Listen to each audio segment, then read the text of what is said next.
Jornal ISTV Cidade, Uberaba. O ISTV Cidade volta e traz de volta um assunto bacana que eu quero esclarecer aqui para a nossa audiência, que é a preservação do patrimônio histórico, artístico e cultural de Uberaba. E para isso eu convidei o presidente do CONFAL, Luiz Molinar. Tá certo? Tá certo, isso mesmo. Tá aqui para atender a gente. Muito obrigado por aceitar o convite, Luiz. Seja bem-vindo. É um prazer estar aqui para a gente conversar e explicar melhor como é que funciona o CONFAL. Exatamente. E toda essa tratativa que estamos desenvolvendo. Exatamente. É isso mesmo que nós queremos. É saber como é que o CONFAL está trabalhando, está atuando, para a gente esclarecer um pouco, porque a gente tem ouvido um monte de coisas sobre o patrimônio histórico aqui de Uberaba, o inventariamento de imóveis, entre aspas, tombados. Muitas vezes as pessoas confundem. Isso. Tombamento a gente não tem tanto, tem acho que uma unidade federal. Isso. Então eu quero que você conte para nós como é que está o trabalho do CONFAL. Me conta aí, primeiro a sua história, como é que você foi parar no CONFAL, Luiz? Você é arquiteto, né? Eu sou arquiteto urbanista, né? Eu sou superintendente também de planejamento urbano da Secretaria da CEPLAN, Secretaria de Planejamento. Certo. E foi encaminhado indicado para ser o presidente do CONFAL. Certo. Né? Os assuntos, eles são correlatos, de certa maneira, as pastas. O CONFAL, o Conselho, né, ele vem fazendo trabalho nessa gestão de revisão de todas as fichas de inventário, né, que vem desde a década de 80, que isso é um assunto que vem sendo discutido e tratado há muito tempo. Né? A gente, a equipe, o Conselho, ele vem fez todo esse levantamento dessas fichas de inventário. Certo. E a partir daí a gente procurou, né, informações para saber dessa legalidade desse procedimento, junto com o Ministério Público, junto com o IEFA, porque nós temos na década de 80 um grande volume de fichas de inventário. Né? Isso foi porque quando o IEFA foi constituído, ele encaminhou várias diligências pelo interior do Estado, e nessas diligências as equipes técnicas iam indicando conjuntos arquitetônicos, né? É por isso que tem um grande volume de imóveis inventariados aqui, e formalizando essas fichas. O nosso conselho, Luiz, desculpando te interromper, mas só para esclarecer, ele é relativamente novo. Ele tem que idade? O conselho ele foi praticamente elaborado a partir de 1988, né? Que começa a fazer essa constituição. Relativamente novo. Do ponto de vista histórico. Isso mesmo. Então, a partir da Constituição, na verdade, né? Então, a lei que já existia anteriormente, ela foi incorporada pela Constituição brasileira. Certo. E aí vem se mantendo isso. Certo. A gente quer esclarecer muito bem aqui que a diferença de inventário e tombamento. Isso. Essas fichas são fichas de inventário, que é um processo diferente de tombamento. O inventário é um processo de salvaguarda do imóvel, né? Quando ele tem algum interesse histórico, cultural, urbanístico, né? E a partir dessa indicação desse imóvel para inventário, há um processo de estudos, análises, né? Para poder indicar esse imóvel ou para tombamento ou para o registro de memória. Certo. E a partir daí, no início dessa gestão agora do CONFAL, a gente já vinha uma situação que já vinha ocorrendo há muito tempo. A gente refez todo esse levantamento, né? Para a gente realmente identificar a quantidade de fichas, e encaminhamos para o IEFA para fazer uma comparação das fichas que eles têm lá. E a partir dessa conversa que inicialmente foi virtual, a gente fizemos uma visita técnica lá em BH, apresentamos toda a documentação. E essas fichas, elas realmente existem no IEFA.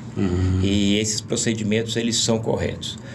A gente, através dos anos e da modernidade e da atualização desses procedimentos, essas fichas elas vão mudando de característica. Inicialmente era só uma ficha descritiva, com uma descrição sucinta do imóvel, uma foto, um endereço.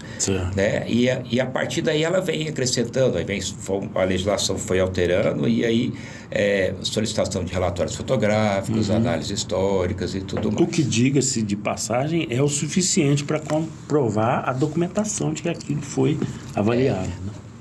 Mas, como até o Ministério Público nos informou, que basta ter uma ficha ou indicação, esse imóvel já tem essa salvaguarda. Certo. Né? Tem se falado muito da legislação nossa do patrimônio municipal, né? Do patrimônio de Uberaba. O que compõe essa legislação? Foi uma minuta elaborada pelo Ministério Público Estadual junto com o IEFA. Certo. E essa minuta ela foi distribuída para vários municípios. E aí, a partir cada município tinha que se adequar a essa minuta de lei para a sua realidade, né, municipal. Nós encaminhamos também a nossa legislação para o IEF. Certo. E aí foi identificado que essa nossa legislação é por base dessa minuta. Que é uma minuta, uma lei mais rígida, ela tem muito mais condicionantes, ela tem algumas penalidades ao proprietário se ele não cumprir algumas determinações, né? Em todo o procedimento. É uma lei, essa lei ela foi votada, ela foi feita audiência pública, ela passou pela Câmara, então é uma lei legal, ela existe, a gente tem que cumprir ela, né? Até fazer essa alteração, essa modernização. Nas próprias reuniões que a gente teve com o IEF, hoje o pensamento do IEF é um pensamento muito mais atualizado, muito mais moderno, muito mais contemporâneo. Né? Certo. Então, até nesse termo de cooperação técnica, que foi assinado agora no dia 15 de setembro, tem esse item, né, de sugestões para atualização da legislação, para a gente poder finalizar as audiências públicas, escutar toda a população e também pegar referências tanto do IEFA quanto do CAL e de outras legislações que têm dado certo pelo país. Entendi. Quando você fala, Luiz, que a lei é um pouco mais rígida, é no sentido de que ela tenta preservar com os mecanismos que ela tem para fazer o inventário, né? Isso. Mas nós temos aí alguns especialistas em direito, por exemplo, dizendo que a lei é inconstitucional.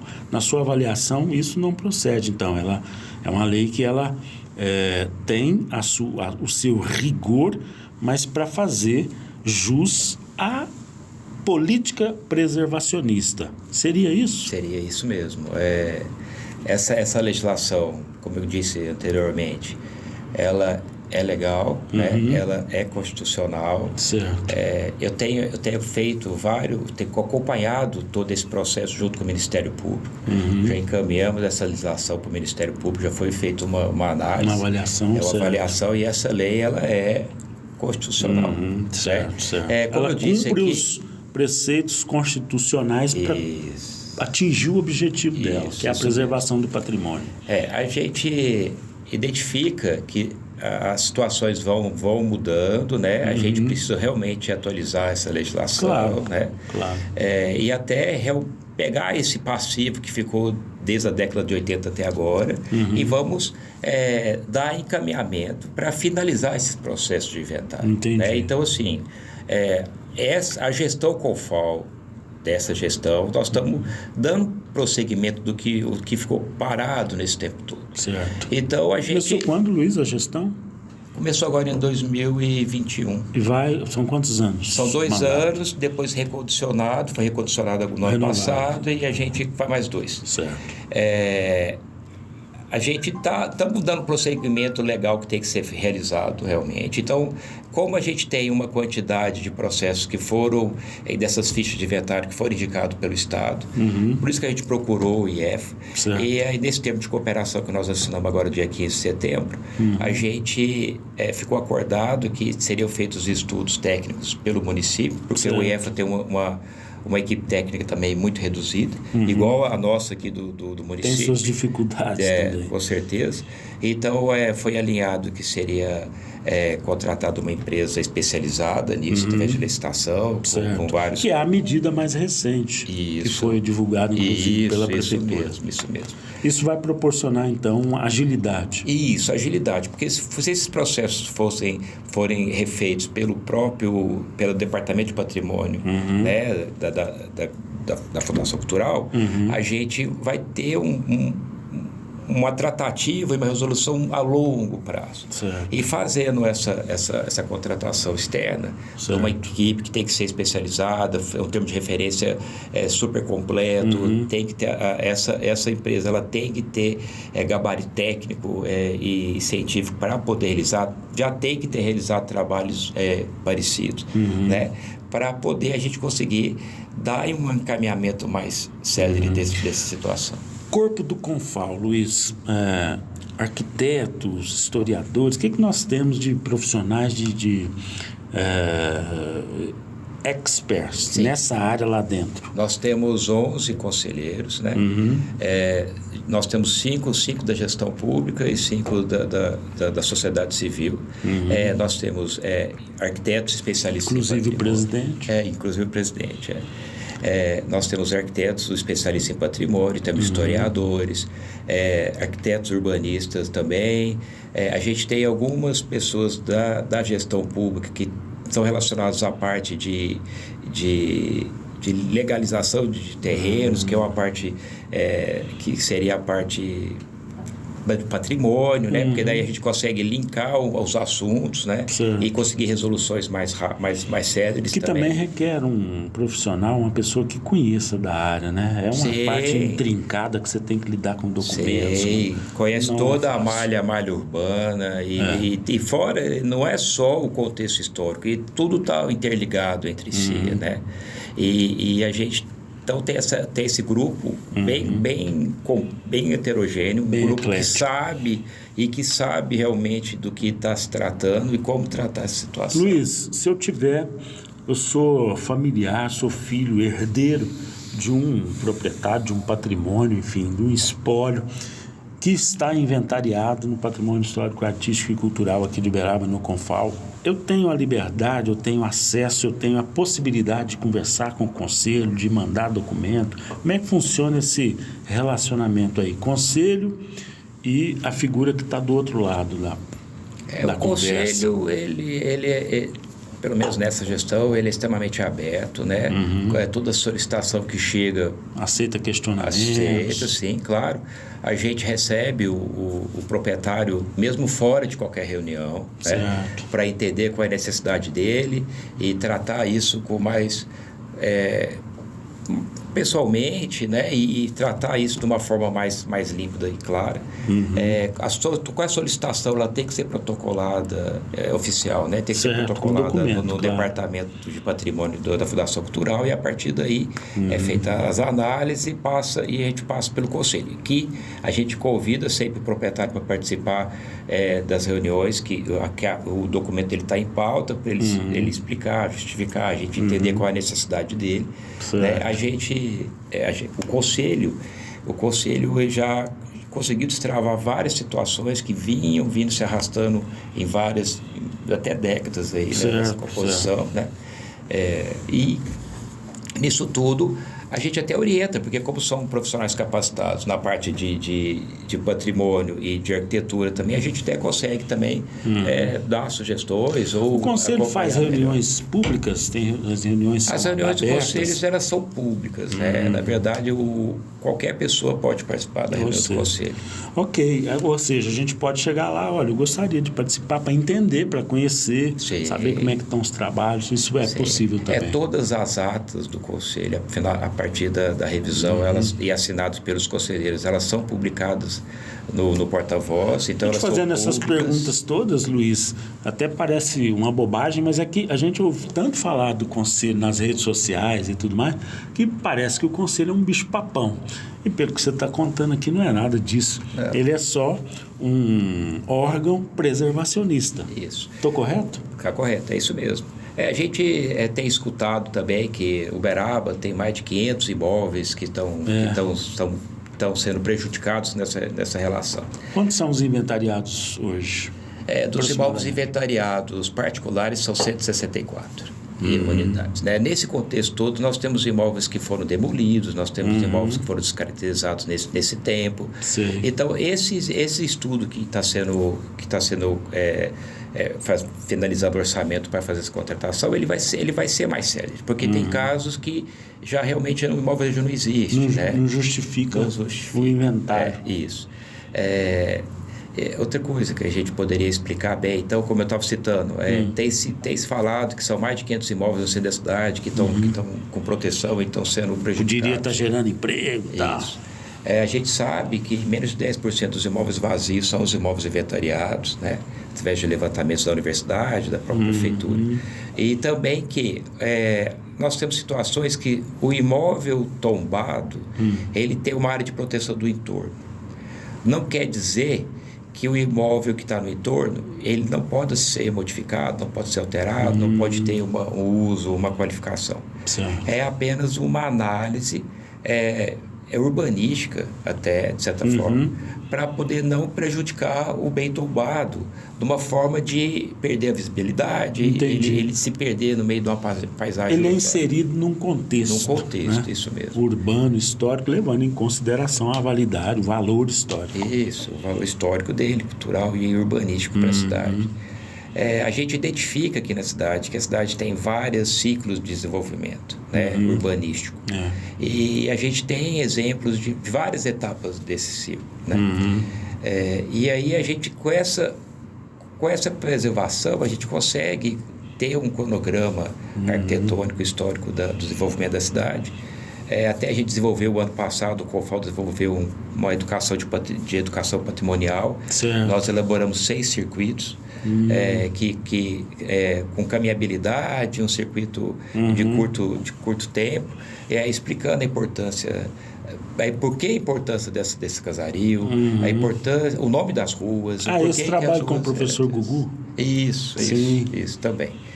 Foi uma equipe multidisciplinar, tanto da CEPLAN, Fundação Cultural e Arquivo Público, né, junto com o Geoparque também. E a gente noticiamos aqui. Né? O grupo desenvolveu esses 6 circuitos e fazendo essa educação patrimonial também, que foi bem interessante também. Ou seja, estamos abertos ao diálogo, no caso o Conselho, e nós podemos discutir, amadurecer, inclusive no contexto do projeto Geoparque, mas este é um assunto que eu quero deixar para depois, nosso tempo já está se esgotando. Eu quero te deixar aqui muita vontade para voltar quando você puder, Luiz, para falar mais desse assunto, trazer mais membros do Conselho para a gente falar sobre esse patrimônio histórico, que é uma informação importantíssima para nós. Isso, eu agradeço muito o convite, então estou aberto para qualquer nova solicitação. E quero dizer que até nós temos projetos que estão sendo aprovados no COFAL, que vão trazer uma grande relevância para esse contexto todo, trazendo novos usos, movimentando o centro da cidade. Isso vai ser muito importante. Valorização. Isso, valorização do nosso patrimônio. Muito obrigado mais uma vez. ISTV Cidade, o noticiário da família uberabense. Estamos apresentando Jornal ISTV Cidade, Uberaba.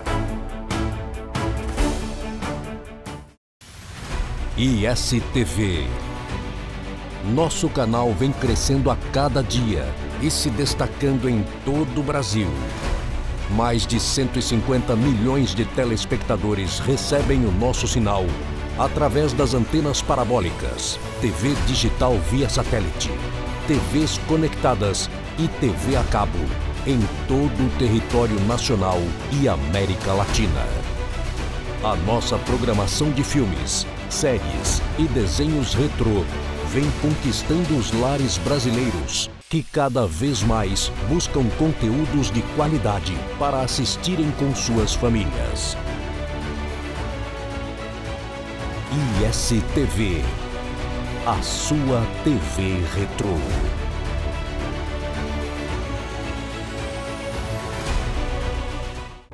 Voltamos a apresentar Jornal ISTV Cidade, Uberaba. O assunto agora no ISTV Cidade é o mercado de energia. De acordo com as informações mais recentes, a palavra de ordem no mercado internacional de energia é a redução do carbono, do CO2, na natureza, o que prejudica o homem. Por isso, nós fomos conversar com duas figuras que vieram para Uberaba e no fim de semana participaram de reuniões sobre esse assunto. Uma delas, o ex-prefeito Anderson Adalto, ex-ministro dos Transportes, e a outra figura, o presidente da PBio, a Petrobras Biocombustível. Confira nas entrevistas o que eles disseram sobre o mercado de energia. O que nós vamos fazer hoje à noite, né?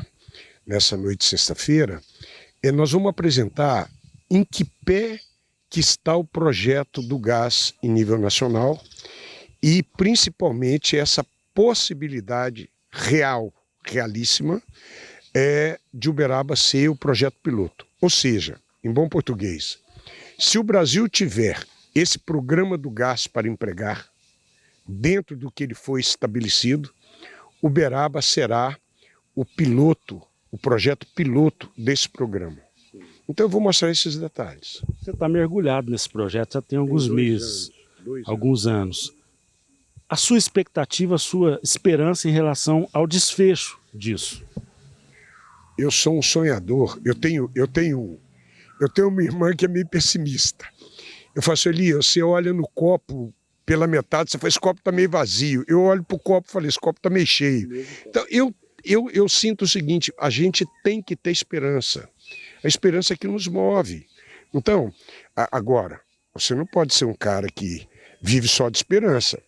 A minha esperança, ela é baseada no conhecimento que eu adquiri e olhando a história. Então vamos lá. O gás hoje, ele tem um valor inestimável para o mundo. Antes da guerra da Rússia, o gás não tinha essa importância no mundo. Com a guerra da Rússia, deu uma mudança geopolítica no mundo sobre isso. Os Estados Unidos hoje exporta gás para a Europa. Então, o gás passou a ter uma dimensão muito forte no mundo e no Brasil, que nunca valeu nada, nunca ninguém deu bola. A turma já começou a entender que a importância do gás, não como uma coisa agregada ao petróleo, mas pela importância que ele tem, inclusive pela palavra de ordem que mais se usa hoje, e nós aqui em Uberaba estamos sentindo isso, o Brasil todo está sentindo isso, esse calorão. Então, o que quer dizer isso? Nós brincamos com a natureza, né? Nós temos que descarbonizar o planeta. O mundo inteiro tem compromisso com o processo de descarbonização. Redução do CO2. Exatamente. Então, nós estamos falando nisso. Então, o gás, ele é a transição para isso tudo. E nós teremos gás em abundância dentro de 3, 4 anos. Então, é fundamental que a gente comece os projetos agora, para quando a gente tiver o gás que a gente precisa, né? Eu estou dizendo assim, ele com 10 vezes mais de quantidade, as nossas fábricas já estejam prontas. Para finalizar, para não te atrasar mais, palavra da estrutura governamental, o apoio do governo Lula. Não, total, né? O presidente, esses dias, eu tive lá no gabinete, não falei com o presidente, mas falei com o chefe de gabinete dele, o Marcola me disse o seguinte, o Lula está gostando mais desse projeto que o ministro. Eu falei, mas que bom, né? E o Lula que vai ter que botar o carão dele, porque esse programa tem que vir cercado de credibilidade. Então a gente espera o envolvimento pessoal do presidente Lula, né? E a gente sabe que nós teremos isso. Então, olha, o governo de Minas acabou de entrar, tomou conhecimento, aprovou, acha que nosso projeto vai dar certo, e a prefeita também tem dado toda a cobertura para a gente. Paulo, boa tarde. O foco da nossa apresentação hoje é exatamente falar sobre a transição energética, né? Importante ver que nós estamos num calor danado aqui em Uberaba hoje, e esse calor é o clima, né, mundial. E esse clima está mudando cada vez mais, porque nós precisamos descarbonizar o planeta. Então nós vamos falar sobre a transição energética no mundo, a conjuntura nacional sobre a transição energética e a empresa que eu pertenço, né, que é a Petrobras Biocombustível, que é mais uma empresa do grupo Petrobras que trabalha com combustível limpo, né, combustível verde, para a gente poder agregar o combustível fóssil e cada vez mais ir descarbonizando o planeta. Então nós vamos bater um papo descontraído sobre essa questão da transição energética e qual o papel da PBio nessa transição energética, fazendo também um link com a matéria-prima, né? A gente busca matéria-prima na agricultura familiar, a gente busca matéria-prima nos óleos e graxas residuais, aquele óleo de cozinha que foi usado, né? A gente busca matéria-prima fazendo cadeias de valor, né? Para poder trazer as pessoas mais vulneráveis, emprego e renda também para essa cadeia. Eu vejo que você está bem afinado no discurso com o ex-prefeito Anderson Adalto, que está estudando isso há 2 anos, segundo ele, e ele me falou algo parecido aqui quando eu entrevistei. Para a gente complementar, como é que estão os estudos dentro da PBio? Os avanços, porque o Anderson tem um foco mais um pouco fora da Petrobras, né? Eu acredito. Aí você me diz. Não, a questão do Anderson é uma questão do Ministério das Minas e Energia, né? Ele está no grupo de estudo que está estudando a questão da interiorização do gás. O gás também é um combustível fóssil, mas é um combustível de transição, né? No mundo inteiro é considerado um combustível de transição energética. No caso nosso da PBio, nós estamos focados na produção do biodiesel e de outros combustíveis, biocombustíveis, que nós possamos agregar, né, nessa cadeia para poder fazer cada vez mais um combustível limpo, mas também trazendo, né, a questão da matéria-prima, conversa com os setores da sociedade, não só comprar dos grandes produtores, como a gente já compra, dos grandes frigoríficos, mas também comprar de uma cadeia menor, né, para a gente poder reorganizar essa cadeia e trazer emprego e renda para o campo. Agora, no ponto de vista de transição energética, de energia, fazer cada vez mais um combustível limpo, um combustível que possa ser colocado no combustível fóssil para que a gente possa fazer um planeta cada vez melhor para os nossos filhos e para os nossos netos. Tá certo. Agora, para finalizar, em relação a planejamento, eu sei que a Petrobras e suas empresas todas, né, planejam muito. O que nós podemos esperar dentro daquilo? Claro que você pode dar um spoiler para nós, daqui para frente, audiências públicas, conversa com a comunidade, você já deu uma pincelada. O que nós podemos esperar daqui para frente? Eu acho que assim, a PBio estava sendo desinvestida, né? Era uma empresa que no governo anterior ela foi colocada à venda. Esse governo e o acionista, né, a controladora Petrobras, vai revitalizar a empresa, né? A empresa está saindo do rol do desinvestimento e para isso nós precisamos de revitalizar a empresa. Então nós estamos fazendo um planejamento aí para 2024 a 2028, em conjunto, em linha com o planejamento da Petrobras, que é a nossa controladora, para que a gente possa avançar cada vez mais, né? Não só na questão de atender o acionista, né, com a remuneração, com a empresa viável, mas também colocando a PBio como o grande braço da Petrobras, o braço descarbonizante da Petrobras para o nosso país. Olha, esse assunto, o mercado de energia, ainda vai render muito e nós, claro, aqui no ISTV vamos acompanhar e trazer as novidades para você. E assim nós chegamos ao fim de mais esta edição do ISTV Cidade, o noticiário da família uberabense. Jornal ISTV Cidade. Notícias exclusivas de Uberaba todos os dias, aqui na ISTV, ao meio-dia e às 8:30 da noite.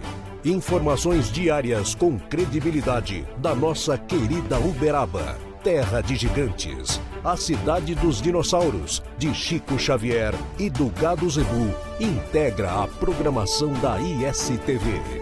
Vamos mostrar Uberaba e todo o seu potencial de turismo, desenvolvimento econômico, polo de excelência em saúde, educação e muito mais. A população de Uberaba agora junta-se à rede ISTV, com mais de 150 milhões de telespectadores em todo o Brasil. Através das antenas parabólicas, TV digital via satélite, TVs conectadas e TV a cabo. Segunda a sexta-feira, ao meio-dia e às 8:30 da noite. ISTV Cidade, o noticiário da família uberabense.